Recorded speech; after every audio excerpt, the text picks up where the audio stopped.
las puertas ni las heridas de antaño.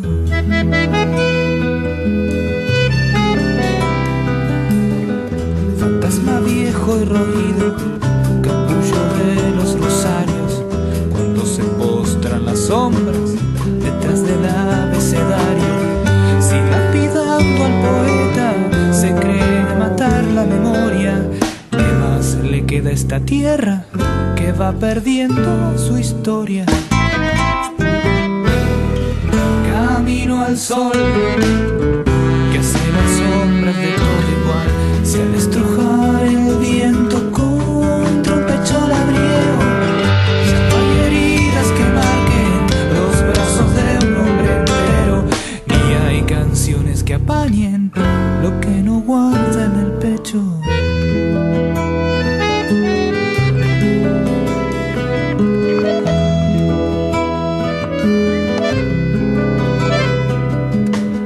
Es la sutil diferencia de un cromatismo de negros lo que separa el anverso en la palma del mismo dueño, cual si eso fuera importante en una caligrafía, dejando sentado en blanco cosas que el negro diría.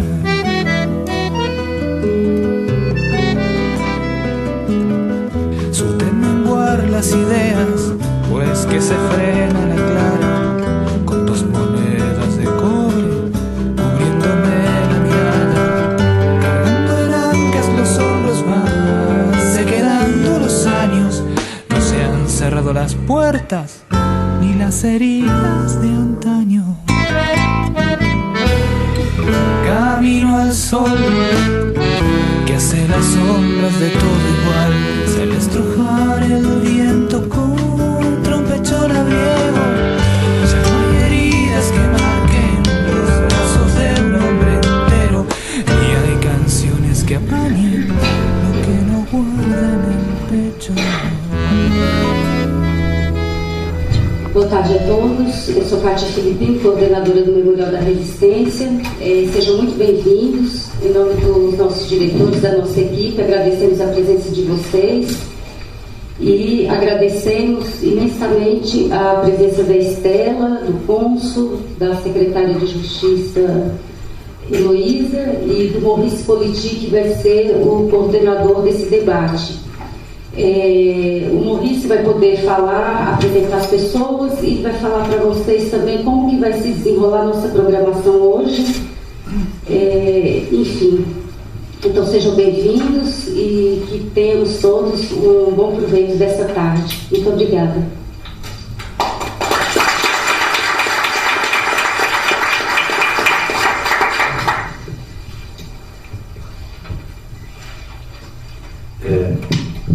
Boa tarde a todos. Como mediador dessa ilustre mesa, eu queria dar as boas-vindas a todos e dizer que é para nós um orgulho estar sentado aqui nessa mesa em presença de personagens tão ilustres, a senhora Estela de Carlotto, a presidente da Fundação Abuelas de Praça de Maio, a secretária da Justiça e Direitos Humanos do Estado de São Paulo, Heloísa Arruda, e do senhor cônsul da Argentina. Realmente para nós do Núcleo Memória ter sido convidado para ser o mediador dessa mesa é uma honra, né? E antes da gente entrar diretamente ao debate e depois ao filme, porque inicialmente eu queria avisá-los a todos que a gente tinha pensado apresentar o filme e depois o debate. Infelizmente, como a senhora Estela de Carlotto tem que voltar para a Argentina, nós vamos inverter e nós vamos fazer um pequeno debate a respeito da organização Abuelas. E depois vamos ver o filme, e se depois do filme tivermos ainda vontade de debater sobre o filme, aí debateremos com a presença da secretária, com a nossa presença aqui. Queria então convidar o senhor cônsul primeiro a fazer uma saudação à plateia por favor, senhor cônsul. Muito obrigado. Autoridades do Memorial da Resistência, doctora Heloísa, secretaria de Estado do Estado de São Paulo de Justicia, minhas senhoras, meus senhores. Gostaria de agradecer ao Memorial da Resistência de São Paulo e particularmente a sua coordenadora, senhora Kátia Neves, por nos acolher neste ciclo de cinema da Resistência, no qual será exhibido o filme Verdades Verdadeiras, La Vida de Estela. É uma honra imensa receber e apresentar a senhora Estela de Carlotto, presidente da Associação Abuelas de Plaza de Mayo, em lugar e ciclo tão especiais. Muitos dos senhores aqui presentes provavelmente já devem saber que Abuelas é uma organização civil nascida na Argentina em plena ditadura militar, em meio ao desespero da busca por justiça e da incompreensão de grande parte da sociedade. Seu objetivo, localizar os netos nascidos durante o cativeiro dos seus filhos detidos, desaparecidos ou sequestrados com eles. Abuelas de Plaza de Mayo acaba de completar 35 anos, servindo de referência mundial para as organizações de direitos humanos que trabalham fundamentalmente com o direito à identidade. Longe ficou a lembrança dos tempos em que a sociedade argentina as chamava de loucas. Hoje, as abuelas gozam do reconhecimento da sociedade e podem demonstrar os resultados de sua luta. Entre eles, o julgamento pelo plano sistemático de apropriação de menores, cuja sentença foi proferida no dia 5 de julho deste ano, em que ficou provada a existência de um procedimento coordenado pelo aparelho repressivo para o roubo, retenção e ocultação dos filhos dos detidos desaparecidos. Como também as condenações emblemáticas que comprovaram a existência dos centros clandestinos de detenção, ESMA, ABO, Orleti, Campo de Mayo e outros, por onde passaram mulheres grávidas e nasceram crianças que viriam logo após ser usurpadas.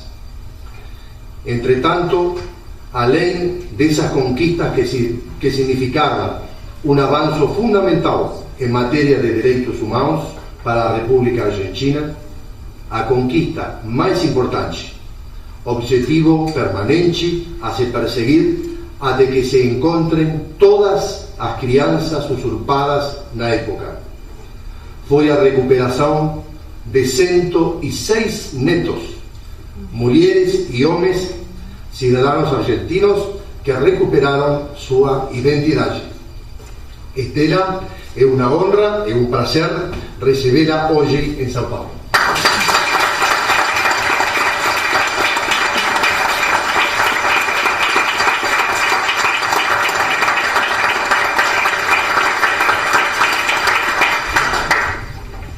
Gostaria então de convidar a senhora secretária para fazer uma saudação também aqui à mesa.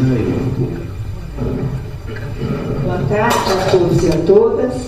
Gostaria de cumprimentar e agradecer o cônsul da Argentina, em primeiro lugar pela visita que me fez à Secretaria da Justiça, oportunidade em que mencionou a existência desse evento e assim que o evento foi marcado, me telefonou de uma forma muito gentil, oficializando, portanto, o convite. Muito obrigada, cônsul.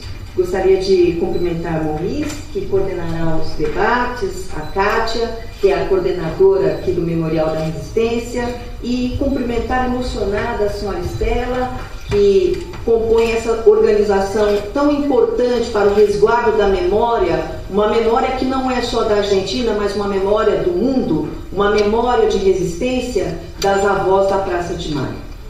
Como secretária da Justiça do Estado de São Paulo, eu tive a oportunidade de me reaproximar mais uma vez de um tema que já tinha passado pela minha vida em alguns momentos: a perseguição de presos políticos e a morte de alguns deles. Como secretária da Justiça, nós temos funcionando, ainda em funcionamento, o Comitê de Presos Políticos. É um comitê que se reúne e que teve um objetivo importantíssimo no Estado de São Paulo durante muitos anos, que foi o de reconhecer uma situação de perseguição uma situação de flagelo e até de morte que viabilizasse o pagamento de indenizações pelo Estado de São Paulo. Foram 3 lotes de indenização. Nós estamos tentando convencer o nosso governador para que façamos a reabertura do prazo, para que possamos pagar aí o lote remanescente, do que nós dizemos que é uma indenização meramente simbólica em face dos sofrimentos que foram suportados. Num determinado momento da minha vida, eu sou promotora de justiça de carreira, sempre atuei com crimes contra a vida e passou pelas minhas mãos o processo, o inquérito policial que tratava da exumação das ossadas de perus. Então eu digo que estou sempre às voltas com esse tema. E num determinado momento da minha vida profissional também, eu estive trabalhando em Timor-Leste, na primeira missão da ONU que lá se instalou, no Tribunal Penal Internacional, que visou dar resposta aos massacres que aconteceram em face das perseguições e da dominação do território timorense pela Indonésia. Então eu digo assim, é um tema do qual a vida tem me aproximado.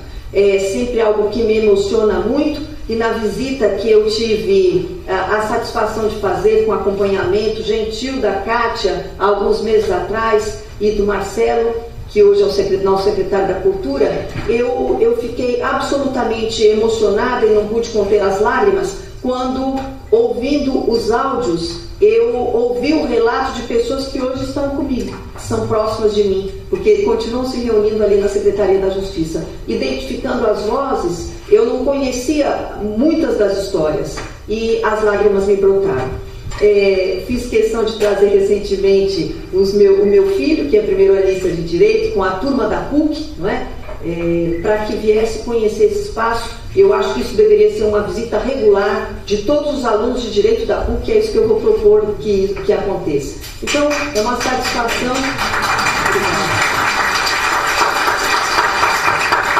É uma satisfação muito grande estar aqui neste evento que é tão importante. Parabenizar a senhora Estela pelo trabalho que realiza. Eu já conheci o seu trabalho pela história, então também é uma grata satisfação conhecê-la pessoalmente. Parabéns à organização deste evento e que tenhamos aí uma magnífica tarde, com certeza será.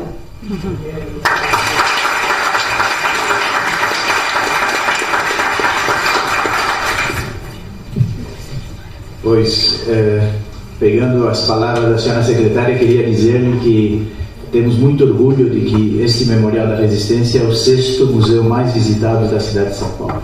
A cidade de São Paulo, que tem 12 milhões de habitantes, tem o Museu do Futebol como o museu mais visitado, claro, né? Mas ser o 6º lugar na consideração, acho que São Paulo tem mais de 35 museus, é uma alegria para nós. E senhora secretária, a senhora disse sobre os alunos da PUC. Eu quero dar o meu testemunho pessoal de escolas do secundário, de 12, 13, 15 anos que vêm, que a gente faz palestra para eles, e realmente eles saem todos com a mesma emoção e todos entendendo um pouco mais da nossa história. Isso graças ao trabalho da Kátia, da equipe da Kátia, dos museólogos, enfim, dos historiadores que fizeram desse lugar um verdadeiro lugar de memória e de consciência.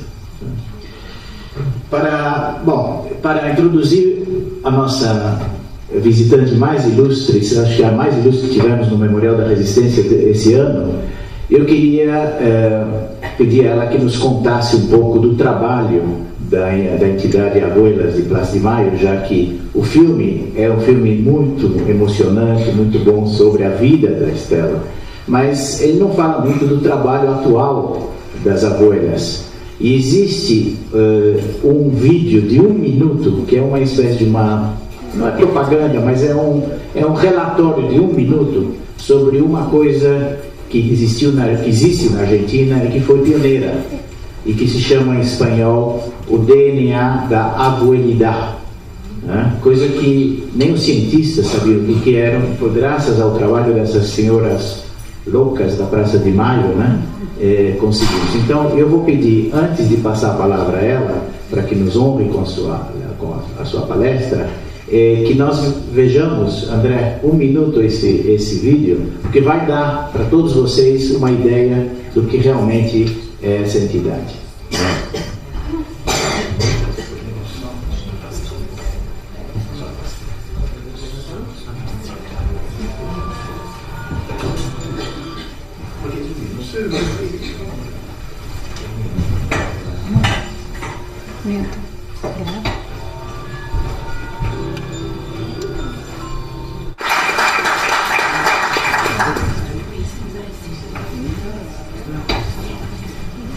Pues com a ciência das abuelas, Dani Estela, por favor, estamos ansiosos por escuchar. Muchísimas gracias. Bueno, muy buenas tardes a todos, a todas, queridos amigos. Algunos es un reencuentro, porque nos hemos conocido en otras oportunidades de hace tantos años, en una misma lucha, ¿no? Encontrar respuestas sobre los agravios que nos han hecho las dictaduras militares en nuestros países. Volver a estar acá para mí es de una enorme satisfacción. Les traigo el abrazo de todas las abuelas. No somos muchas, los años pasan, la vida cumple su misión de que hasta aquí, pero las que estamos seguimos con mucha fuerza, con bastones, pero con el corazón fuerte, caliente y el ánimo dispuesto a no abandonarlo, a no abandonarla esta lucha nunca. Para hacer mención a este pequeño corto, bueno, vieron es Leonardo Sbaragli, al que lo presenta, un actor argentino muy conocido en Europa y por supuesto en Argentina. Acá también, claro, lógicamente, supongo, ha hecho películas muy buenas. Y él ha hecho varios capítulos de lo que se llama en estos capítulos 99.99, que es el porcentaje que arroja la comparación del proceso de sangre de las familias que buscamos los nietos cuando se compara con el posible nieto. Y da eso, una inclusión, no el 100% no existe en la medicina, sino hasta el 99.9, que es lo máximo. Y esto para nosotros es la enorme tranquilidad de que no nos equivocamos, que no creemos que un nieto es el nieto propio y no lo es, cosa que nos pasó allá en los primeros tiempos. Ustedes saben que nosotros ahora vamos a cumplir el mes que viene 35 años de lucha. Quizá un poco más, porque la dictadura cívico-militar empezó el 24 de marzo del 76, pero antes, con el gobierno de Isabel Perón, existían las desapariciones y muertes de personas ejecutadas por una banda mafiosa de las Fuerzas Armadas de Seguridad y el propio gobierno. Esa banda se llamaba Alianza Anticomunista Argentina, AAA. La metodología que usaban en esa época era el secuestro y la muerte, con la exhibición del cuerpo en su mayoría. Hay desaparecidos igual de esas fechas. Estamos buscando nietos robados en esas fechas. Pero igual la metodología era la muerte y el cadáver a la vista, que era como un anuncio de lo que iba a venir. Yo vivo en una ciudad universitaria, que es la ciudad de La Plata, capital de la provincia de Buenos Aires. Mis hijas, las mayores, estudiaban en la Universidad de La Plata, y ya con esos anuncios nosotros los padres teníamos miedo de que les pasara lo que estaba viéndose en las calles, las corridas, las persecuciones. Y cuando llega la dictadura formalmente, ese día 24 de marzo, se nos vino encima la realidad. Pero les mentiría si les digo que suponíamos los horrores que se iban a cometer. No. Yo creo que ni siquiera los militantes que desafiaron la dictadura suponían que en la Argentina se iban a crear centenares de centros clandestinos de detención o campos de concentración habilitados en todo el país, algunos simulando un centro de formación de los uniformados, pero que en el fondo, en los lugares secretos, estaban los prisioneros, como por ejemplo la Escuela de Mecánica de la Armada, el cuartel de La Perla en Córdoba, en la provincia de Córdoba.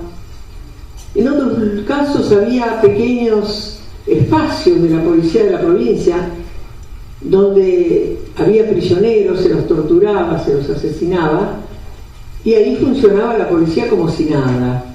Y también había espacios privados o usurpados, como fue la Cacha, uno de los tantos. Yo puedo hablarlo porque en ese lugar, la Cacha, así le llamaron a ese siniestro espacio, funcionó en un galpón abandonado de la Radio Provincia de la Ciudad de La Plata. Estaban esos galpones abandonados entre dos cárceles legales de mujeres y de hombres de una localidad cercana, Olmos. Jamás nos imaginamos que en ese lugar existía ese terror, esa barbarie. Claro, cuando fuimos testigos, yo era directora de una escuela primaria entonces, de lo que estaba pasando en nuestra ciudad. Mis maestras venían llorando, decían que habían visto cómo asesinaban jóvenes y los acribillaban contra las paredes y arrastraban los cuerpos, que nunca aparecían después. A una vez le dejaron dos criaturitas diciéndole, ya las vamos a venir a buscar, y nunca volvieron. Estas cosas de presencia, más lo que me tocó vivir a mí personalmente, viendo secuestros a la luz del día, era como una preparación de terror para nosotros, la población, que teníamos hijos opositores. Entonces, ¿qué hacíamos? ¿Qué hace una mamá cuando un hijo corre peligro? Trata de protegerlo, de salvarlo, a la manera que puede. Yo le decía, no hagas, no milites, no pienses, estudiá. Hasta que la conversación en la casa, con mis hijos, mi marido, eran aprender de ellos su pensamiento militante, su compromiso con el país. O sea que esa señora que tenía otra posición fue cambiando, aprendiendo y teniendo otra interpretación de la historia, y con mucho miedo, mucho dolor, hasta casi ayudándolos a veces en su militancia. ¿Por qué? Porque venían a mi casa, les daba sábanas viejas, hacían carteles, salían. Yo nunca soporté ir a una manifestación porque los maestros éramos siempre pasivos, era el sueldito que ayudaba, no era que manteníamos el hogar, y generalmente mujeres. No había sindicatos todavía cuando yo empecé como docente, o sea, yo ir a una manifestación a mí me resultaba de un rechazo total. Pero veía cómo manifestaban ellos, cómo luchaban, cómo pensaban. Y hubo unas frases que algunas las recuerdo más que otras, de esas conversaciones de madre con la hija. Hablo de Laura, la mayor de mis 4 hijas. Cuando le dije, mirá, papá y yo estamos preparando todo para que te vayas, salgas del país. Tenés que irte porque te van a matar. Entonces dijo mamá, si me sacan del país es porque me sacan dormida, cuando me despierte vuelvo. Ni se les ocurra.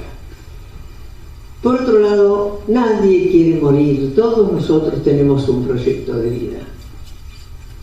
Pero miles de nosotros vamos a morir, y nuestra muerte no va a ser en vano. ¿Qué edad tenía Laura en ese momento? 20 años. Tenía todo, aparte de su belleza, la familia, el amor. Pero esa era su meta en la vida. Y ahí entonces es cuando uno piensa, cuando nos toca vivir lo que nos vivió, que es que no vuelvan, cuando nos toca ir a buscar noticias a una comisaría un 25 de agosto del 78, ella la secuestraron en noviembre del 77, pensando, ¿qué nos dirán? ¿Estará ella? ¿Estará el bebito? Y nos entregan un cuerpo asesinado, con una historia mentirosa, de que iban armados y que nunca estuvieron secuestrados y que eran terroristas, etcétera, etcétera. ¿Y de qué bebé me habla, señora? No hay un bebé. Ahí que sucede todo lo contrario a que tiene que pasar por ley de la vida, que ellos nos entierren, no nosotros a un hijo. Es esa llaga abierta que creían los depredadores que nos iban a destruir y nos iban a hacer llorar y estar en la casa derrotadas, muy lejos de eso. Enterrar una hija fue comprometerme más que nunca a luchar, a buscar la verdad y la justicia para ella y sus 30.000 compañeros, 30.000 secuestrados, de todas las edades. Ahora, hoy es 15, ¿no? Mañana, 16 de septiembre, se cumple una nueva fecha de lo que en mi ciudad de La Plata se llamó la Noche de los Lápices, donde secuestraron a chicos de 13, 14, 15 años, donde estaba un familiar nuestro, una joven de 16 años. Entonces, ese compromiso de buscar por todos los desaparecidos, de todas las edades, de todas las creencias, no importa qué partido pertenecían porque eran argentinos, y buscar ese bebé que se lo habían robado porque nunca me lo trajeron como le habían dicho a ella, que me lo iban a entregar a mí. Es más, me mandó un mensaje por una liberada que lo buscara en la casa cuna de La Plata, que ahí estaría el niño en junio del 78 ha nacido. Nunca lo encontré ahí, nunca me lo trajeron. Preparé como todas las abuelas el ajuar, el espacio, y nunca llegó. Hoy tiene 34 años. Sé que es varón, ella lo llamó Guido, como su papá, pero no sé dónde estará. Entonces ese compromiso de una madre, porque no es nada heroico, es el amor y el orgullo y el respeto por ella y sus compañeros, porque entregaron la vida, es lo que nos mueve a esta edad a seguir trabajando con prisa, porque se nos va el tiempo y queremos seguir teniendo más logros. Hemos encontrado ya 106 nietos. No fue fácil en 35 años. ¿Por qué? Porque no sabemos dónde en principio. ¿Qué nombre tienen? ¿Qué edad le han puesto? ¿Dónde viven? ¿Qué localidad? Puede estar cerca, lejos, en otro lugar del mundo. Los jóvenes viajan hoy en día. El viajar a Europa, buscar otro horizonte es cosa común.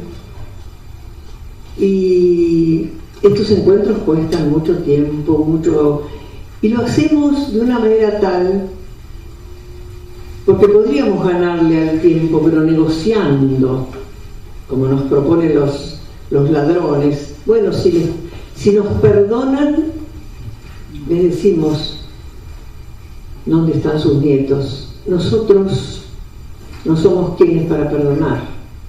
Cuando dicen la palabra perdón, yo digo, es Laura, mi hija, quien tiene que perdonar. Pregúntenle a ella. Es muy irónico, pero es real. Y además negociar jamás. Esa sangre no se negocia. Esa sangre ha regado la tierra argentina. Y no fue en vano, como dijo Laura, no fue en vano. No fue en vano porque hay en la Argentina una lucha larga, donde al principio esta soledad, estos miedos que teníamos, nos hizo juntarnos. Esa creatividad de mujeres quizá, de decir, bueno, mañana nos veíamos juntas en un lugar. ¿Dónde vas mañana? Y yo no sé a dónde ir porque no sé qué. Bueno, vamos juntas, mira.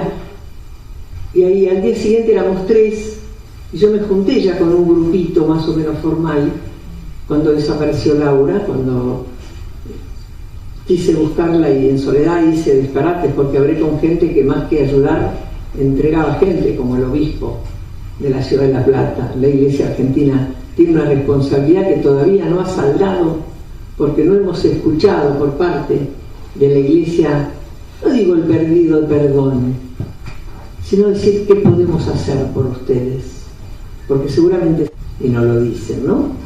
O sea que en esa soledad, encontrarme con ese grupo de mujeres para mí fue fantástico, liberador, y me dio la fuerza de dejar todo. Me jubilé de mi vocación eterna, que era ser docente, para seguir siendo esta otra docente, que de alguna manera hablamos en todos los ámbitos que podemos para que esta historia no se olvide. Y lo hacemos con mucho respeto. Nosotros no somos agresivas, no tenemos rencor, odio ni venganza en absoluto. Respetamos porque no queremos equivocarnos ni herir a nadie que no corresponda, pero ser implacables sí con el que tiene que rendir a la justicia y a la historia lo que ha hecho.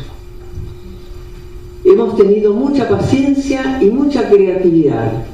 Esto del Banco Nacional de Datos Genéticos nace con una necesidad de cuando no nos trajeron los nietitos y empezamos a buscarlos, y como dije ahí, nos enganchábamos con la carita porque se parecía a uno de nuestros hijos, y eso es absurdo, porque yo tengo 13 nietos más y algunos no se parecen al papá ni a la mamá, son quizás un tatarabuelo de alguien que, bueno, genéticamente trae esos rasgos. Querer encontrar el parecido era absurdo. Además, ese error de decir cómo sé yo con seguridad, no sabíamos qué hacer. Con los chiquitos secuestrados ya nacidos era distinto porque había una fotito, había un documento, había un rasgo, una señal. Entonces, en los afiches que pegábamos en la ciudad de Buenos Aires en plena dictadura, las fotitos provocaron en personas que habían visto esa carita en una casa determinada, venía a decirnos: ese niño está en tal casa, yo lo vi, pobrecito, lo tienen de sirviente. Y así fuimos encontrando al principio a algunos de los niños ya nacidos, pero de los bebés nada. Hay abuelas que hoy todavía no saben si es niño o niña, ni el día exacto en que nació, ni dónde. Entonces, eso de juntarnos y empezar a pensar qué hacer, nos hizo tener una idea un poco premonitoria, porque vimos en una visita de un diario de la ciudad de La Plata un papá que negaba la paternidad. Decía: padre que niega la paternidad con un examen de sangre, y comparación con el examen del presunto hijo, resultó ser el padre. Y ahí se nos iluminó y la palabra sangre empezó a resumbarnos, porque la sangre que llevamos es cierto, es sangre que no es agua, nació y viene de una herencia, ¿no es cierto? Como los parecidos físicos y tantas cosas. Y dijimos: bueno, vamos a empezar a recorrer el mundo para buscar. Y viajamos a los países del primer mundo, los países más allegados, España, Francia, Italia, hasta Uppsala, en Suecia fuimos. Y los científicos dijeron: no sabemos. Y recalamos en Estados Unidos, en 1982, ya estábamos teniendo contactos con organizaciones internacionales para decirles: miren, que en la Argentina no somos derechos y humanos, como era el cartelito que aparecía durante la dictadura y por el Mundial 78. En Argentina están secuestrando y matando gente. No sabíamos todavía bien, y el término desaparecidos menos. Los secuestraron, se los llevaron, decíamos. Y recalamos en Estados Unidos en el 82, y ahí fuimos a Washington, estábamos en la OEA, que también era un espacio que nos escuchaba, la Comisión Interamericana de Derechos Humanos, y fuimos a ver a un organismo que se llama Asociación para el Avance de las Ciencias. 3A. Y ahí nos dijeron, bueno, vamos a estudiar. De ahí pasamos a Nueva York. Nos encontramos con algunos exiliados, científicos ellos, nos acompañaron hasta el Broad Center famoso en Nueva York, y un doctor experto, Fred Allen, nos escuchó y nos dijo, vamos a estudiarlo.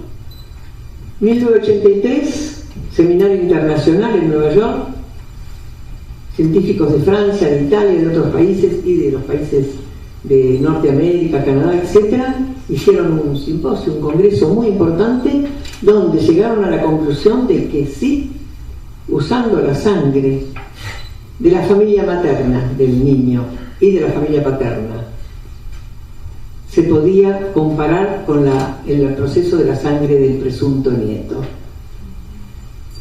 1983, 84 llega la democracia en nuestro país. Ahí ya entonces fueron invitados estos científicos y se fundaron dos cosas importantísimas por esta búsqueda de abuelas. Dos cosas importantísimas. El Banco Nacional de Datos Genéticos, que es único en el mundo, donde está procesada nuestra sangre a la espera de los nietos, ahora con mucha más ciencia, porque ahora está el ADN, que es de una certeza absoluta. Antes era el HLA nada más. Y nace el equipo argentino de antropología forense, porque con los que vinieron de Estados Unidos en el 84 venían científicos forenses de Estados Unidos, Clyde Snow, y él tuvo la idea de decir, voy a formar un grupo de jóvenes para este tema de la exhumación de cuerpos, de los restos de los que habían sido asesinados y enterrados. Sabíamos, en tumbas colectivas, dinamitados, cremados, arrojados al mar. Era difícil cualquier forma de encuentro, pero no era imposible. Y se crea este grupo y el banco está funcionando a full. Hay una nueva ley ahora que lo establece mucho más formalmente, con todo el avance de la ciencia y la seguridad de la idoneidad de todos los integrantes que trabajan en este tema, que es muy delicado. Y el equipo de antropología forense, que es famoso en el mundo entero, porque no solo hace exhumaciones en la Argentina, sino en países que lo convocan de Europa y de las guerras de Medio Oriente, realmente son espectaculares. Y yo, que había enterrado una hija, mi esposo, mis hijos también estuvieron después en esto que yo decidí hacer, que es exhumar el cuerpo de Laura para demostrar qué había pasado con ella en esos 9 meses de cautiverio y borrar la historia mentirosa y fraudulenta que habían inventado los asesinos al decir que era una terrorista que iba armada hasta los dientes, que se resistió a un operativo de control en caminos, que nunca tuvo un niño y que murió porque ella le disparó primero, etcétera, etcétera. Y eso lo hizo Clyde Snow. Y ahí pude verla, pude verla a Laura a sus huesitos, porque cuando entregaron el cuerpo estaba tan destruido que no me dejaron ver, mi marido ni mi hermano. No, conservar la imagen de ella, no la veas. Cuando uno no ve, no cierra, pareciera el duelo del todo, y a mí esa situación me llevaba a ir todos los domingos al cementerio, era como una cita de honor que yo quería estar y llevarle flores, cosa que se me fue cuando la vi, aunque sean sus restos, y se me cerró ese duelo. Las pruebas contundentes que fue un asesinato a 30 centímetros de distancia, de arriba hacia abajo, la tiraron, le quebraron un brazo porque se ha resistido, la sacaron del campo de concentración junto con otro chico y la mataron en el camino en Gran Buenos Aires. Le dieron un tiro en el vientre también para que no se reconozca la maternidad, y todo eso está ya en la justicia desde hace mucho. La mentira se borró con la verdad, y muchas otras mentiras fuimos borrando a las abuelas, estas personales pero también las de todas las abuelas, que fue el descubrir los restos de los hijos por medio de los antropólogos forenses, darles sepultura de acuerdo a la religión, al amor, a como se quiera, con las honras necesarias, y llevar también la verdad de esos huesos que hablan, porque los huesos hablan también. Y claro, esta historia de 35 años es larguísima, porque de estos inventos hay muchos más. Si ustedes me preguntan, yo vuelvo hoy, esta noche, mañana es domingo, estaré con mi familia, ese es el día sagrado, con esos 13 nietos que tengo, mis 3 hijos y sus familias. El lunes, como soldadito, temprano y todo el día, hacer lo que toque. Si me dicen, ¿qué vas a hacer, Estela, el lunes? No lo sé, pero voy a hacer lo que sea. ¿Y qué pasa en los últimos tiempos en nuestro país? Donde hubo que arar tanto con la gente que decía mentiras, es cierto, están en el exterior, no existen niños secuestrados, gente que creía en la historia oficial, mentirosa, los medios de comunicación que deforman la verdad, mienten y hay gente que les cree. Nos tocó hacer mucha docencia y para eso y para tener visibilidad inventamos de todo, con la ayuda de la gente, por supuesto, de los que no tienen desaparecidos, pero están comprometidos con la historia, se sienten argentinos porque los que desaparecieron también son argentinos y son hermanos. Y nace hace más de 12 años Teatro por la Identidad. El Teatro por la Identidad, artistas reconocidos, uno de ellos es Baraglia, entre otros, un montón más, inician un ciclo genial que en este momento se están dando las obras de este año en Buenos Aires, que se replica en todo el interior de la Argentina. En las provincias nacen grupos teatrales con la advocatoria del Teatro por la Identidad. O sea, ¿por qué? Porque hay jóvenes que aman el teatro, van, ven, y esa duda que por ahí tienen adentro de algo que no encaja en esa crianza, pero que no saben a qué se debe, porque le mienten, porque se ha dado cuenta, no se parecen nada. Hay un nieto que medía 2 metros y los padres 1,50 metros. ¿Qué padres? Eran los ladrones. Él decía, ¿a quién me parezco? Pero pasaba las puertas, el rostro que se mira el chico en el espejo y dice, ¿qué tengo de parecido? Siempre hay una etapa en la vida que hay dudas, y dice, ay, me castigan, no seré adoptado. Bueno, esa etapa va acompañando permanentemente a nuestros nietos con sus dudas. Entonces el teatro, que se hablaba de la identidad en el lenguaje del teatro, en ese arte maravilloso, quizá en ellos despertaba otras dudas y los ayudaba a venir, porque el teatro anuncia, vayan los que dudan a la casa de las abuelas los están esperando con amor. Nadie puede vivir con una identidad que no es la propia.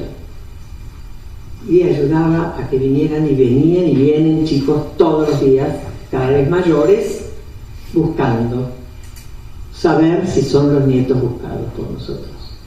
Y también nació música por la identidad, tango por la identidad, ballet por la identidad, todos con gente maravillosa de esos espacios del arte, los artistas plásticos donando sus obras, exposiciones, hacemos muestras itinerantes para que la sociedad nacional e internacional vea el recorrido de los 35 años de las abuelas.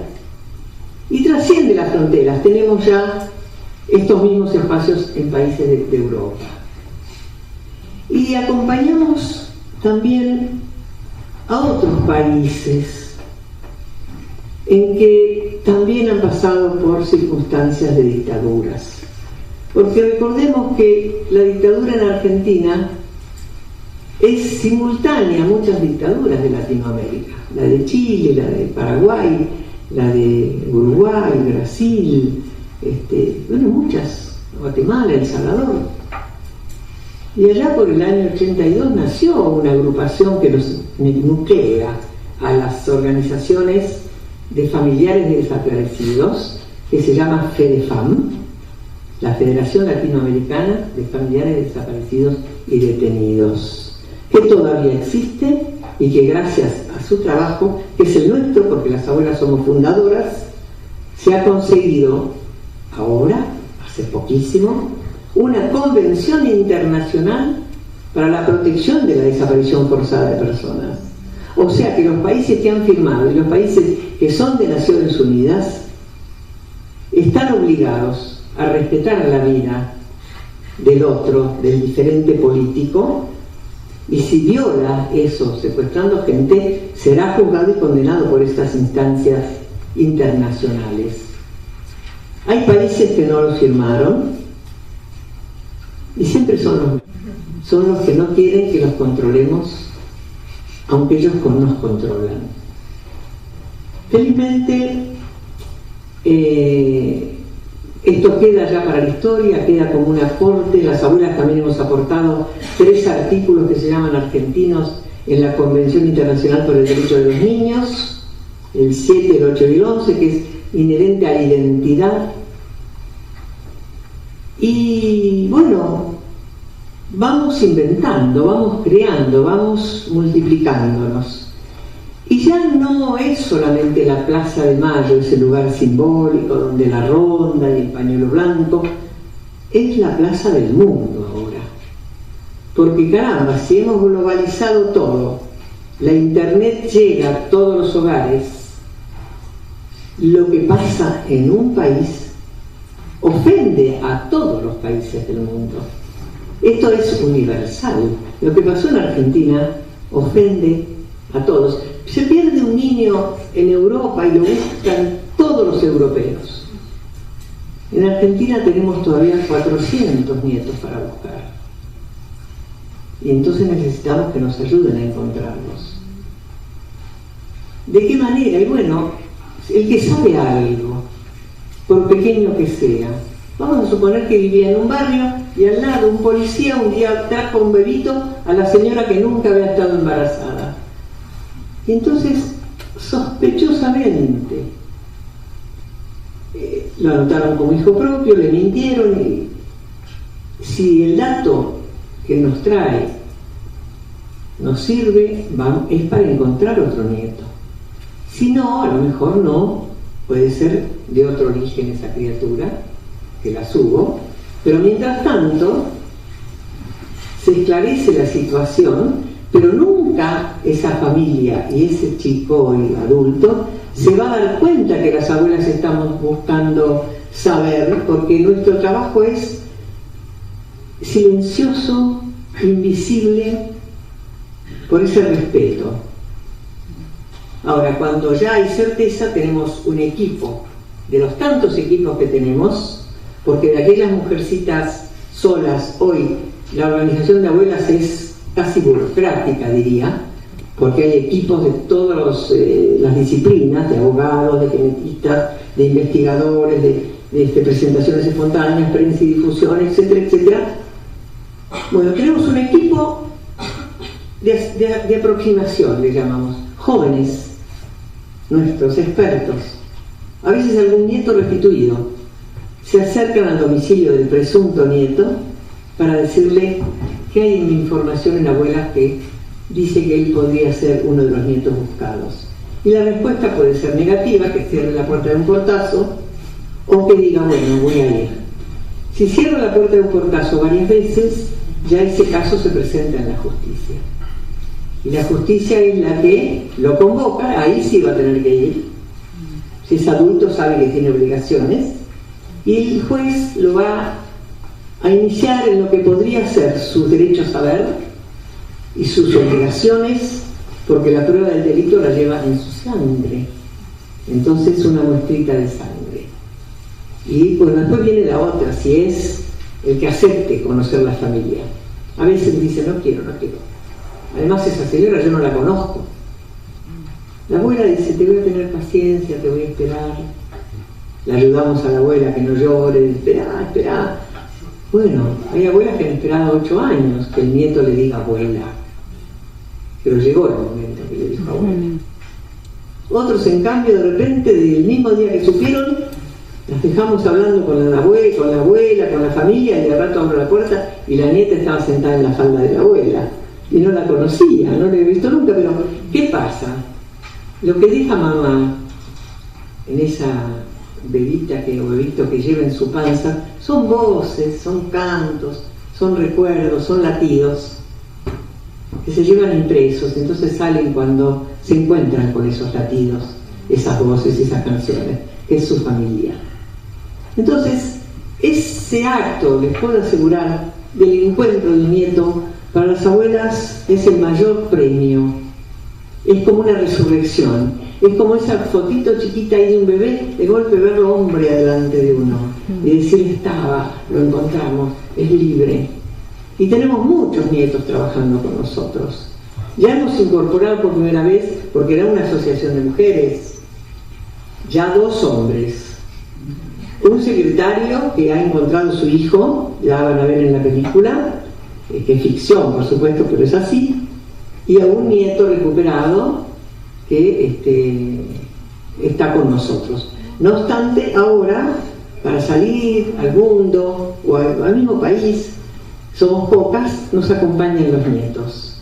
Los formamos para que sepan la historia, o sea, estamos formando cuadros, como se dice en la política, cuadros para los derechos humanos, ¿se entiende, no? Claro, saben que nos dicen, y ustedes las abuelas son oficialistas. ¿Qué quiere decir eso? Que apoyamos al gobierno. ¡Qué suerte que podemos apoyar al gobierno! ¡Por Dios! Con todas las dictaduras que hemos tenido y otros gobiernos nada buenos. ¿Cómo no lo vamos a apoyar si tenemos en los últimos tiempos gestiones de una apertura para resolver el tema increíble? Y que es un ejemplo en el mundo entero, la Argentina. Porque si bien el primer gobierno hizo juicio a los comandantes, se creó el Banco Nacional de Datos Genéticos con el primer gobierno, en el segundo se creó lo que es la CONADI, que es un espacio de abuelas dentro del Estado para encontrar a los nietos, tiene 17 años ya de lucha. Los gobiernos que siguieron no hicieron nada, porque una vez que hubo 5, ¿no? En un día. Bueno, imagínense, como para hacer algo, con 5 duran horas, ni tiempo de verle la cara. Pero llega un hombre del sur, que no conocíamos para nada, que nos costaba pronunciar su apellido, porque es difícil, Kirchner. Es difícil. Y nos sorprende porque llegó al gobierno y nosotros, bueno, hay que pedir una audiencia, que es lo que hacemos siempre con todos. Ni tiempo de pedir la audiencia, nos llamó, nos esperó, nos recibió, nos escuchó y dijo, todo eso hay que hacerlo. Pero hay que empezar por la justicia, porque sin justicia todo lo demás no sale. Y tenía los ministros y daba órdenes para cumplir lo que se podía hacer. Y nos abrió la puerta. Miren, yo entro tantas veces en la casa de gobierno, me llaman casi a diario para estar en los actos donde se anuncian cosas buenas, o porque me llaman para preguntarme algo, porque yo pedí ser recibida, que camino por la alfombra roja como si fuera parte de ese edificio, subo al ascensor de la presidenta y me siento, porque tiene un asientito, el clásico, el histórico, es de los primeros tiempos de ese edificio, y me siento como en mi casa. La primera vez que entré me pasó que tenía el olor de los milicos todavía. Me parecía que estaba todavía contaminado y que tenía que santificarse. Ya está santificado. La continuidad del gobierno de Néstor es Cristina. ¿Y cómo no la vamos a acompañar? Yo no lo acompaño porque es un partido político. Las abuelas no tenemos partidismo. Cada una votará quien quiere, por supuesto, eso es lógico. Pero no hacemos. Si viene alguien de otro partido y nos dice, vamos, quiero ayudar, pero venga. Si estamos todos en el mismo país. O sea que acompañamos una buena gestión, excelente gestión. Gestión que tiene trascendencia internacional en el tema de los derechos humanos y en todo lo que se está recuperando como dignidad. Fíjense lo que es Mercosur, lo que es UNASUR. Yo soy ciudadana ilustre del Mercosur, les aviso. Me han nombrado, me han dado el honor, porque bueno, una abuela es quizá el símbolo de esto que les estoy contando, de la lucha desde el amor, la lucha inclaudicable, el logro, lo que hemos conseguido, lo que seguiremos consiguiendo, y el diálogo, el respeto en el diálogo. No necesitamos molestarnos con palabras groseras para entendernos. Tenemos que entendernos. Ahora, por ejemplo, para contarles, esto último, hubo unas manifestaciones en Buenos Aires contra el gobierno, contra Cristina, de la gente de la clase media y alta de Buenos Aires y de algunas provincias del país, convocada por Twitter, ¿no? Se fueron ahí, hicieron la marcha, cacerolas no de aluminio, sino de teflón. Claro, no tienen buen sonido, parece. Los tambores no se escuchaban, no había carteles, nada. Bueno, la hicieron, y a mí la prensa me llama para provocarme, algunas no, otras sí.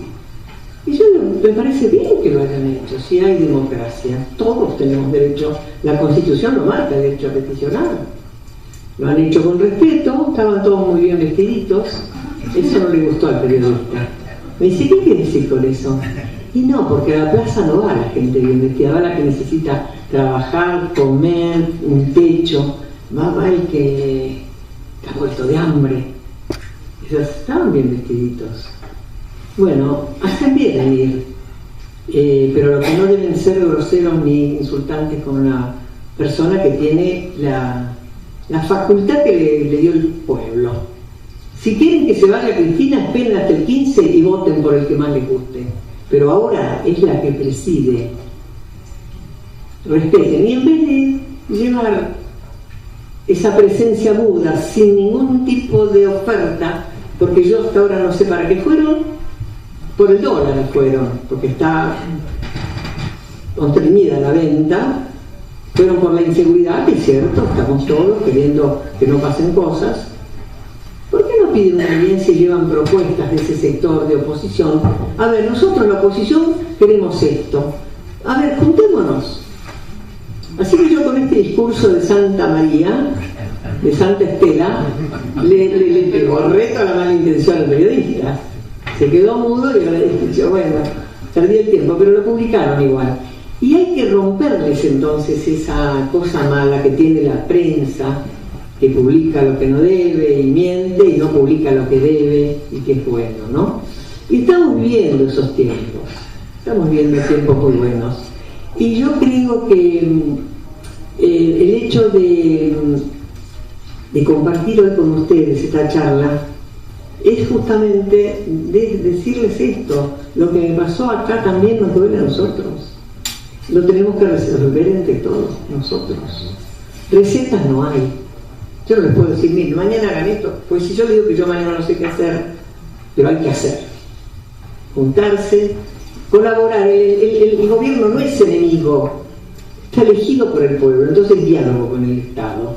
Y decirle, queremos esto, queremos lo otro, que va a llevar tiempo, y va a llevar tiempo. Nada se hace de un día para el otro.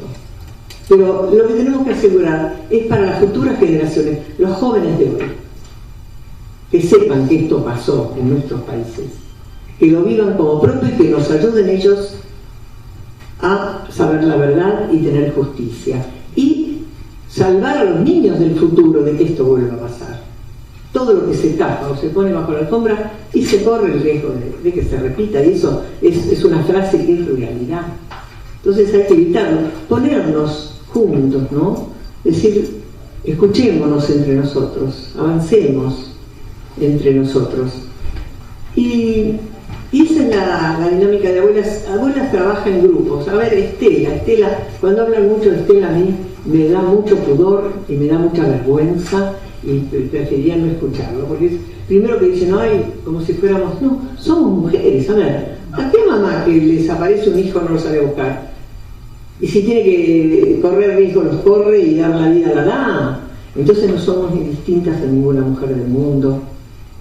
Y hablando de lo que van a ver después, la película, les voy a contar un poco, porque si tuviera el autor, el director, que es un encantador joven de 28 años, que hizo un producto anterior a este corto para, digamos, ficción, para demostrar cómo puede ser el encuentro de un nieto, que después se mandó por el Ministerio de Educación a las escuelas para que lo usen los maestros para enseñar el derecho a la identidad con un cuadernillo didáctico.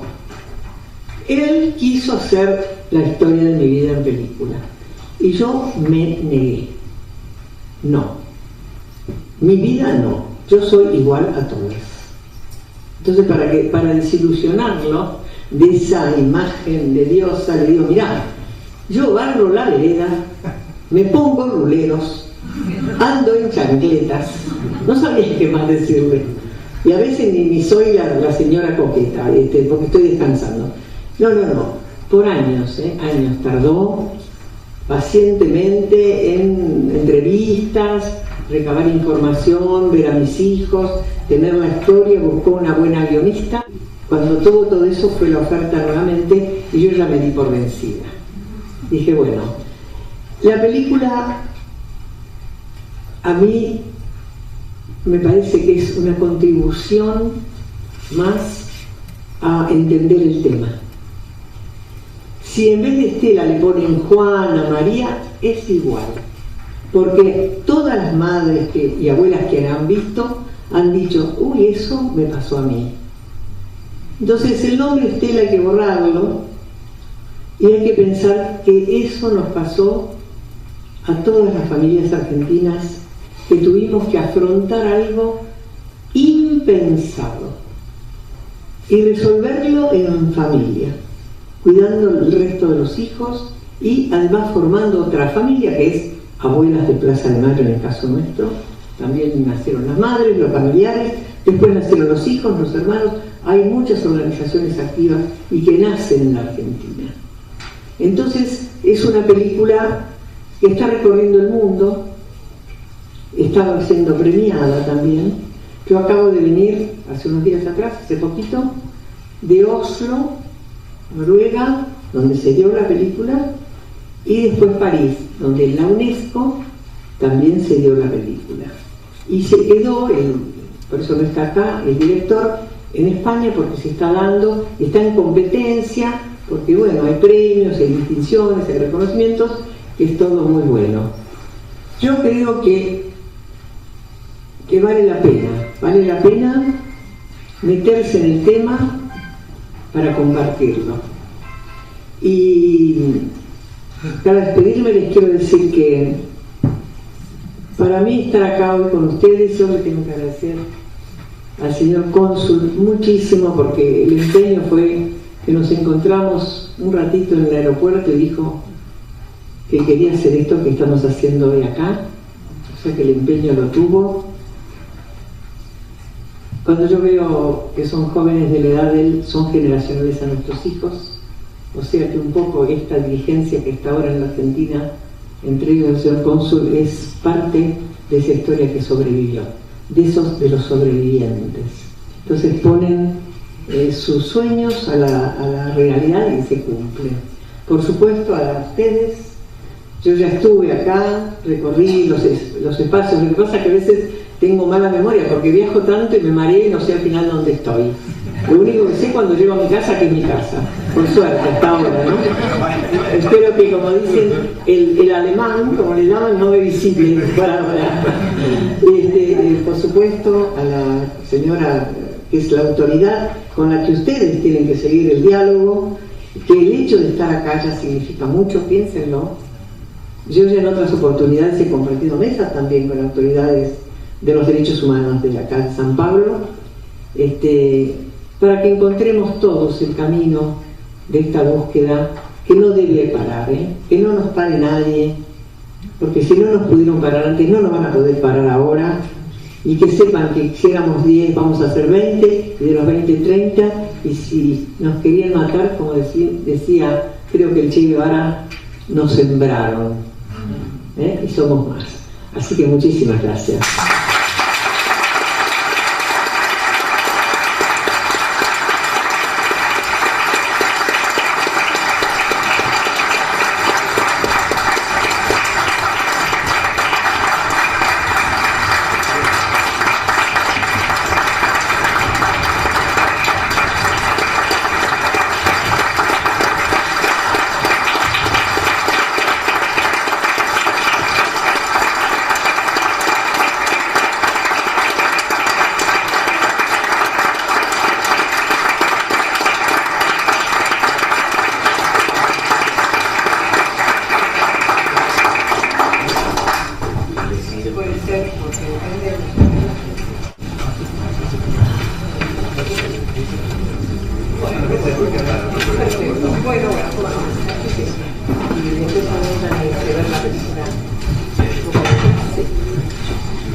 mediante a exposição da senhora Estela, eu não queria perder a oportunidade de uma plateia assim tão seleta, tão gente conhecida, gente que sempre está conosco aqui, e perder a oportunidade de temos no máximo meia hora, porque às 4 a senhora Estela e o senhor Afonso tem que sair. Se alguém quiser fazer alguma pergunta específica sobre o trabalho das abuelas, aproveitar a oportunidade da presença da senhora Estela para, em breves perguntas. A gente podia estabelecer 2 minutos no máximo. 2 minutos no máximo, para que dê tempo. Vamos? Para vocês, mas antes eu gostaria de fazer um agradecimento a Estela, a senhora Estela, evidentemente, a todos da mesa, muito obrigada. Eu gostaria de fazer também um agradecimento especial à Ana Peñalosa, que é a consul adjunta, que foi a grande parceira, a grande interlocutora comigo para a gente realizar essa atividade. Muito obrigada, Ana.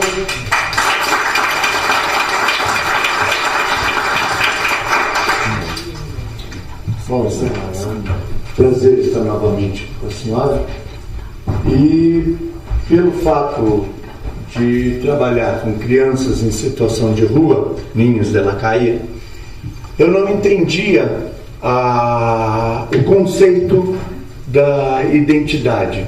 Achava que aquilo que estava na Declaração Universal era algo dessas crianças que foram roubadas nas nossas ditaduras. Não.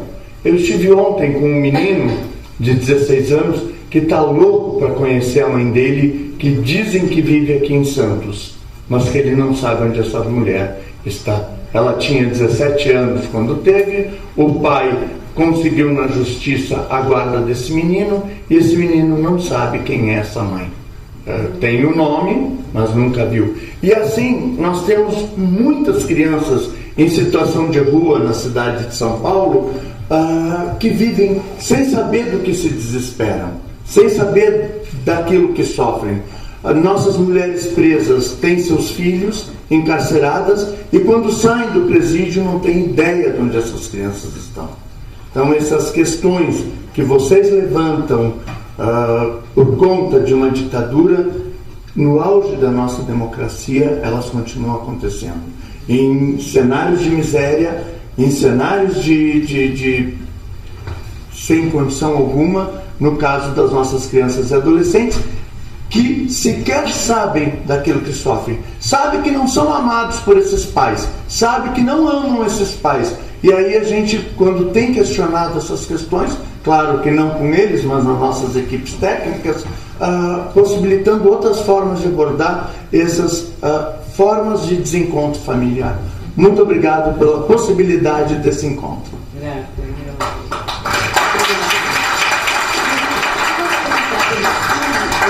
Eu gostaria de pedir que vocês fossem mais breves, porque de repente talvez não tente fazer alguma versão para ela em espanhol. Então, mais breve, por favor.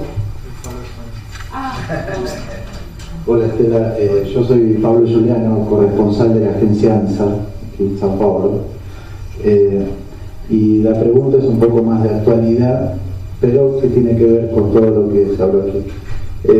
Brasil está gobernado por una presidenta, ¿no?, que fue víctima de la dictadura, que resistió a la dictadura, y que ahora creó una comisión de la verdad, que es un hecho inédito en la historia brasileña,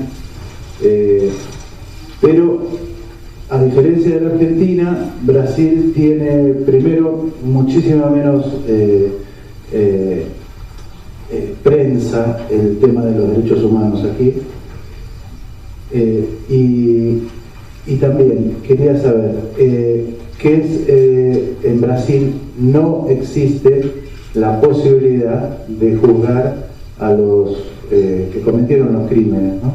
Quería saber cuál era su opinión sobre este avance que fue la Comisión de la Verdad, y también la falta de lo que creo que contó Kirchner, que faltaba la parte de la justicia, ¿no? Quería saber si puede, aunque sea, evaluar un poquito esta situación inédita brasileña.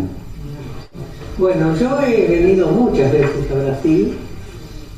La primera vez que vine fue como abuela de Plaza de Mayo en 1980, que vino el Papa Acá nos ayudó mucho Monseñor Arns, con Jaime Ray, que era su obispo auxiliar, pero era luterano, creo que era un pastor, y su mujer Ana, una familia excelente, y Clamor cerró sus puertas porque ya consideraron que habían terminado en cuanto al tema del esclarecimiento o la necesidad de funcionar, pero he venido también en los últimos tiempos a estar con los familiares de las víctimas de acá, donde se estaba gestando el tema de la Comisión por la Verdad, y había algunos inconvenientes porque es lógico que va a haber un sector de la sociedad que no quiere que se busquen y que se investiguen y que nada, porque les tocan las generales de la ley. O sea, son los miedos de los que tienen que rendir a la justicia que han hecho, porque hay sobrevivientes todavía de esas etapas dictatoriales, de los autores de esas muertes o secuestros. O sea que ellos, si se descubre su responsabilidad, van a ser juzgados y condenados. Saben que esos son crímenes de lesa humanidad que no prescriben. Y mejor no hablar y dejar las cosas así, cosa que no se puede permitir. Entonces, yo he acompañado en ese momento, había dificultades pero ya está, ¿no es cierto?, en funcionamiento esta Comisión por la Verdad. En la Argentina también empezó así en su momento, porque hubo leyes de impunidad donde no podíamos pedir que tuvieran efecto penal las investigaciones, porque había un perdón de 2 leyes de punto final, obediencia de vida, que luego se completaron con los indultos del segundo gobierno constitucional. O sea, la impunidad total.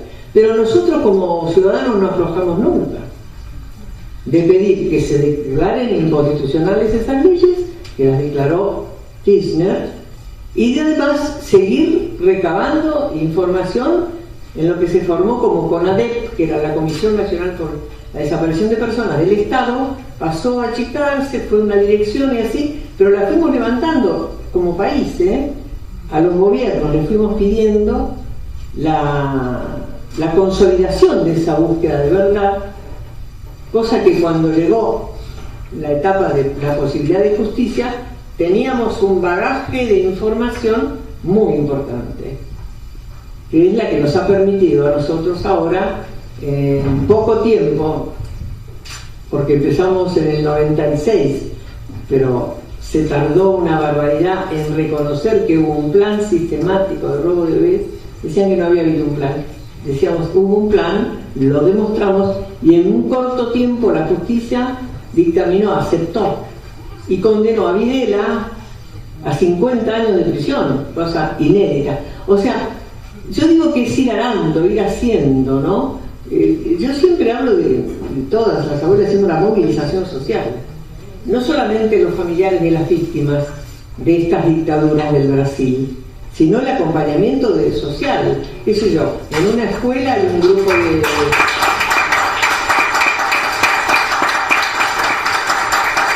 En la universidad hay grupos de estudiantes que se congregan, bueno, esos estudiantes que vengan y me apoyen, si hago una marcha pacífica pidiendo, o una cita con una funcionaria para decirle, a ver, ¿en qué plazos? ¿Cuándo? ¿Hasta dónde? ¿Cómo? Etcétera. Armando la trama acá, de acuerdo al lugar y a las circunstancias. No es lo mismo Brasil que Argentina. Ustedes llevan largos años ya, del 64 creo, ¿no? Más o menos es, bueno, calculen. ¿Cómo hay que buscar para atrás tanto? Nosotros estamos en el 76, 75 y tenemos fresco todo eso, ¿no? Ahora, hay que saberlo, y si los responsables existen, y si no, la condena moral que les vendrá, porque ya han muerto, de qué clase de personas fueron para el país. No fueran buena gente. También hay que ver los bienes que tienen, se han robado, porque todo eso va junto. La represión va unida del despojo. Los campos de concentración. Me mostraron, creo no equivocarme, una cárcel que ya está reconocida como centro clandestino. Una cárcel... Sí, la Casa da Morte de Petrópolis. Exactamente, allí ese fue un campo de concentración. Eso hay que decir, que no se toque nada, que se mantenga todos los rastros de los prisioneros que están ahí adentro, y que se transforme, el día en que puedan y el Estado quiera, en un lugar de memoria, como este de acá. De acá es muy importante que lo visiten las escuelas con los maestros, que traigan a los chicos a ver eso. Y los chicos les preguntarán a sus padres. Y se hace una cadena de conciencia. Que eso es un poco lo que fuimos haciendo durante 35 años las abuelas. O sea que no hay que decepcionarse.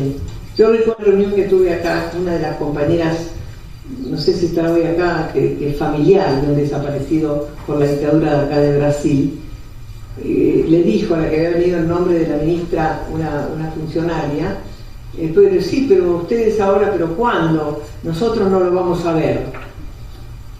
Yo le dije, no importa que no lo veas, pero lo va a recibir como beneficio tu nieto, tu bisnieto, porque hay que mirar más allá. No, yo no sé si voy a encontrar mi nieto, pero yo voy a dejar las seguridades de que lo sigan buscando, mi familia, la sociedad, y que lo encuentren y encuentren su identidad cuando Dios lo disponga, pero no voy a abandonar porque no lo encontré, no, voy a seguir. Y ojalá lo encuentre, pero si no van a seguir, hay que abrir el camino. Ese es lo que pienso que corresponde acá, ¿no? Alguma outra pergunta? Sim, já são 15 para as 4. Em parte, ela já respondeu. Eu agradeço muito de estar presente aqui, que eu tive experiência semelhante, mas não é o caso. Eu me pergunto quanto ao trabalho das avós, pessoas que perderam alguém da família. Que tipo de apoio foi dado pela sociedade? Porque não houve nenhuma resistência, nenhuma indiferença em relação a isso. Como é que a sociedade, ou com o tempo é que isso foi se fazendo? Porque as pessoas já eram politizadas, já sabiam que era ditadura, ou ignoravam e queriam esquecer. É isso que eu quero. Bueno, yo califico en dos las personas que son indiferentes a esto de la memoria. O son ignorantes, que nunca han leído nada, y lógico, el que no sabe es ignorante, ignora, o son mala gente, que es la que no les conviene. Vamos a hacer todo lo posible para que no se sepa. Y abrir espacios. Vamos a poner, en la Argentina, en los libros de enseñanza, y yo que fui maestra, me consta, no aparecían ciertas épocas de la historia. No aparecían, páginas en blanco. Hay que escribir esas páginas. Ahora se están escribiendo las páginas. En los libros de texto de las escuelas argentinas figura la última dictadura militar.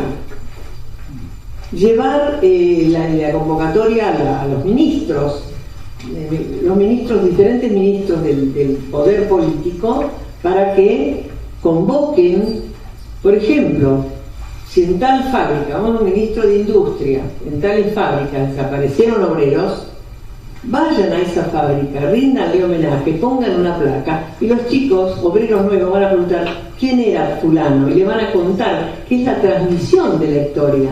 En vez de clausurarla, sacarla con el recuerdo, con la memoria, porque a este lugar muchos vienen, pero hay otros que van a otros lugares, y ahí también hay que llevar la escritura, la presencia de la historia. O sea, buscar los espacios de divulgación. Las abuelas viajamos por todo el país y vamos a todos los lugares posibles, porque es reconstruir la historia en cada lugar, porque alguien dice, sí, de acá, de este pueblito, se llevaron a fulano y fulano. ¿Y qué han hecho por ellos ustedes? Hagan algo, y le dejamos el consejo, el aliento. Entonces, ahí ya está la memoria instalada. Mientras no se pierda la memoria, es posible llegar a la verdad y después llegar a la justicia. Pero hay que reconstruir la historia. Es un trabajo cotidiano, permanente. Hay que ver de qué manera se puede hacer más práctico, ¿no? Y rápido. Gracias. Bom, a última pergunta, por favor, Milton. Estela, Soy Milton, soy periodista y director del Núcleo de la Preservación de la Memoria Política acá de Brasil, y quería preguntarte cómo ves la cooperación entre las organizaciones de derechos humanos para iluminar este periodo que en cada país tuvo una época, pero en un contexto general que nos tocó a todos, ¿no? Así que la historia de Brasil se comunica de alguna manera con la de Argentina, de Chile, de Uruguay. Bueno, y se sabe que el primer nieto recuperado tuvo alguna participación, una contribución de una organización brasileña. Sí. Y don Paulo Evaristo, que lo nombraste, ayer fue su cumple, cumplió 91, ¿no? Y se habla poco de eso en este momento acá en Brasil, sobre cómo conocer la historia común de los otros países puede nos ayudar a iluminar este momento de nuestra historia. Sí, por eso mismo que digo, que primero Latinoamérica está pasando un momento de unidad, ¿no es cierto? El Mercosur y el UNASUR demuestran que queremos tener una unidad bien fuerte para no ser dependientes de nadie, ni en lo cultural, ni en lo económico, ni en todos los aspectos que uno quiera pensar. Y digamos, dentro de esa dinámica está el compromiso latinoamericano de ayudarnos unos con otros. Eso yo pienso que si se invita a un referente argentino de derechos humanos a dar una charla, a dar acá, o si va alguien de acá allá que quiera compartir con nosotros, es bien recibido.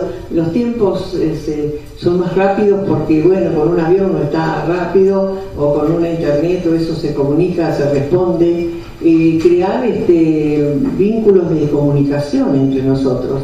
Fíjense que ahora, por ejemplo, yo asistí a una reunión a Ecuador donde nos citaron para ver si se puede crear una nueva comisión que supla a la Comisión Interamericana de Derechos Humanos de la OEA por su inoperancia y por falta de prevención, porque, ahora el golpe de Estado en el Paraguay fue una comisión de la OEA, la CID, pero como fue, se volvió. A ver, ¿qué castigo, qué sanción le dan a un país?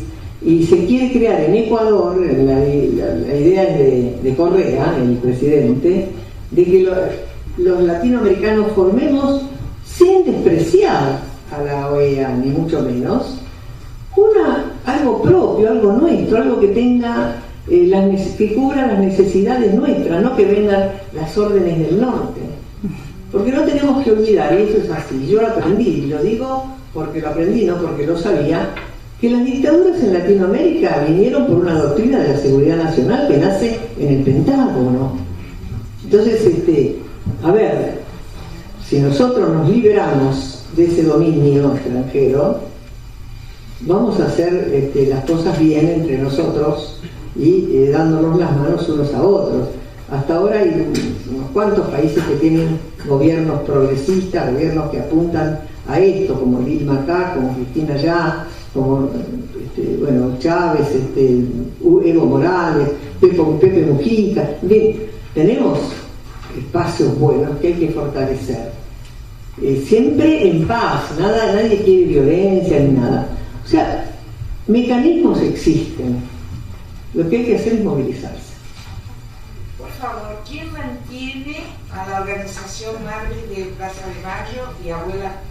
¿Quién patrocina todo ese movimiento de las señoras? Bueno, yo hablo por abuelas, porque Madres es otra organización distinta. Tenemos buena relación con un grupo, no buena con el otro. Por si ya han llegado las noticias acá, ¿no? Bueno, lamentablemente. A nosotros nos financió en algún tiempo la Unión Europea, Consejo Mundial de Iglesias. Nos sigue financiando en un aspecto las Naciones Unidas de Ginebra y el Estado argentino.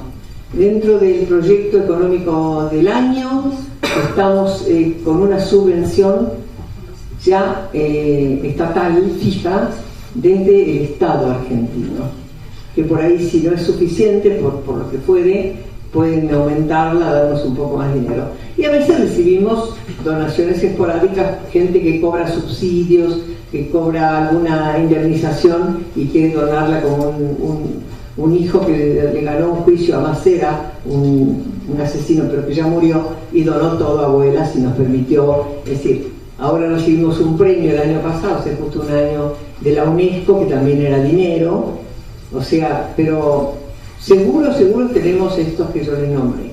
El Estado argentino que nos ayuda y Naciones Unidas, Consejo Mundial de Iglesias, y ahora hace un tiempo ya no, porque se terminó la Unión Europea, que era muy importante. Solo un minuto. Yo recientemente la vi en una película, dando una entrevista, Los años Kirchner, que pasó en la televisión cuando se cumplió el año de la muerte de Néstor, y me impresionó, entre otras cosas, su generosidad al respecto de la salud, de la salud de Néstor. Digo esto, claro, la película termina con una intervención muy afectiva de Lula, y para proponer que tal vez se pase también, porque creo que contribuiría para esta asociación entre los derechos humanos argentinos y los derechos humanos nuestros, yo soy brasileño y argentino. Y yo creo que es muy importante, por la generosidad y por la capacidad de siempre encontrar los límites para superarlos.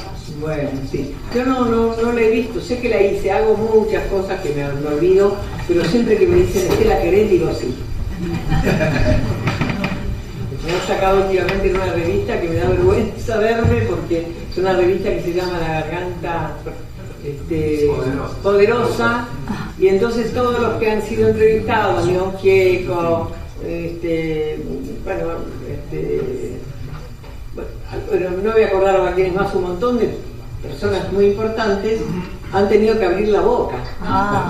Entonces a mí me decían, Estela, tenés que abrir la boca, y yo digo, a mí no me pidan eso, yo soy una abuela, me da vergüenza. No, pero esto es para expresar que hay como un grito de necesidades. Entonces son todos pibes jóvenes, villeros, y están haciendo un trabajo espléndido. Así que hice esa revista, y ahora están los kioscos, y no me puedo ni ver con la boca abierta. No, bueno, pero no importa, hay que hacer de todo para seguir adelante, así que todo va bien. Sí, bueno.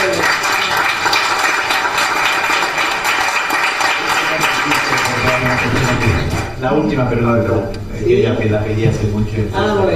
Hola, Estela. Hola. Mi nombre es Débora. Gostaria de escucharla un poco acerca de los resultados de DNA de los hijos de Duena, de Clarín, de Riera Noble, y escucharla un poco acerca de lo que piensa acerca de los resultados. Gracias. Sus resultados Bueno, nada, es un poco larga la historia esta, porque fíjense ustedes que nosotros teníamos desde 1984 en Abuelas, teníamos información de que los hijos que estaba criando la señora de Noble eran hijos de desaparecidos. Eran informaciones serias, pero que no era fácil investigar, porque primero era en el año 84, era recién nacida la democracia, no teníamos tanta experiencia, nosotros vamos aprendiendo. No obstante, con el tiempo dijimos, bueno, no encontramos los expedientes de adopción, se habían perdido subjetivamente, para investigarlos, saber de dónde venían esos chicos, y decidimos ir 3 abuelas a hablar con la señora de Noble. Esto creo que fue en el 92. Y no nos recibió ella, nos recibió Magneto, que es el monje negro que tiene ella allí, que es un monstruo. Nos escuchó, y cuando le dijimos que a qué íbamos, que quería morir, porque decía, ¿cómo? La señora, de ninguna manera. Bueno, nosotros dijimos, mire, muy fácil, hay que investigar, y si son, nosotros entendemos que hay civiles que han ignorado que estaban adoptando un hijo de desaparecido, lo cual no entran en la categoría de delincuentes, sino siempre sin saber lo que había en el expediente. La segunda entrevista que tuvimos con él, y fue la última, fue un chantaje porque nos dijo que dice la señora que nosotros sabemos quiénes son las madres de estos chicos que los abandonaron. Dijimos bárbaro, porque entonces con un análisis se despejan las dudas. Sí, pero nosotros le vamos a dar el nombre si ustedes nos dicen quiénes son las personas que denunciaron a la señora. Un chantaje rotundo. De ahí hubo un impasse largo hasta que se encontraron los expedientes, cayó la causa en un juzgado de Gran Buenos Aires y están plagados de vicios y de delitos, las dos adopciones. Te ofrece a la mujer. Y ahí se armó el gran escándalo, bueno, la guerra entre el gobierno, no, decían que el gobierno no tiene nada que ver. En el 84 o 92 los Kirchner no estaban, nosotros las abuelas buscamos nietos, no nos interesa si es señora Herrera de Noble o Juana Pérez, nos interesan los nietos, no hay política ni ningún tipo de nada. Bueno, buscaron vuelta, 10 años pasaron en que los abogados, y por supuesto esta señora, Magneto, el Clarín, etcétera, se negaron a cumplir con la ley, a llevar a los jóvenes a los análisis correctamente al lugar que corresponde, que es el banco de datos genéticos. Los exhibieron, los mostraron, los persiguió la prensa, toda una victimización a dos personas que no lo merecían, porque si eran hijos o no de los desaparecidos se iba a saber y nadie los iba a notificar. Les aseguramos que iban a seguir viviendo con quien quisieran. Nosotros no esclavizamos a nadie, al contrario. Bueno, un día de golpe deciden que sí. Nunca sabemos, ni hasta ahora sabemos por qué los abogados decidieron ahora sí y rápido. Y se hicieron los análisis correctamente en el banco, se analizaron con todo el banco y no incluyeron con ninguna de las familias. No obstante, algunos dicen, bueno, entonces cerrado. No, no está cerrado. La sangre está en el banco. Tardíamente puede venir alguna abuela a buscarlos. Abuelas que se enteran tardíamente que son abuelas. O algún familiar o algo del destino que diga que son, porque hay casi certeza, pero la sangre no incluyó. Así que los chicos siguen su vida, nosotros seguimos la nuestra, encontrando otros nietos, o sea que no es el desvelo la señora de Noble, sino saber cómo se sienten esos chicos hoy después de tantos malos momentos y además de quedar en el mismo punto en que quedaron desde siempre. Bueno.